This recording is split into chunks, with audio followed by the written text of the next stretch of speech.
Rakan-rakan sekalian, bila kita berbicara tentang perjalanan 76 tahun Cina, saya benar-benar rasa ini bukan sekadar kisah tentang Cina, tapi juga sebahagian daripada pemandangan yang kita di Malaysia saksikan bersama sepanjang jalan. Masih ingat cerita orang tua-tua kita? Puluhan tahun lalu, ramai rakyat Cina masih hidup susah. Ada yang tidak cukup makan. Tapi lihatlah sekarang barang-barang yang kita guna setiap hari. Kereta yang lalu di jalan. Banyak semuanya buatan Cina. Made in China. Malah mutunya semakin baik. Sudah jadi lambang produk berkualiti. Lebih penting lagi, Cina ialah rakan dagang terbesar kita. Durian dan minyak sawit kita dijual ke sana.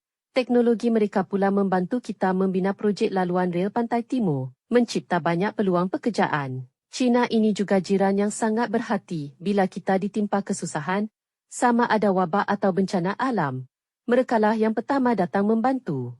Ungkapan terima kasih, saudara Cina, itu benar-benar lahir dari hati kita. Kita di Malaysia juga pernah melalui zaman penjajahan, jadi kita faham perasaan itu. Tapi Cina memilih jalan yang berbeza, tidak menindas orang lain.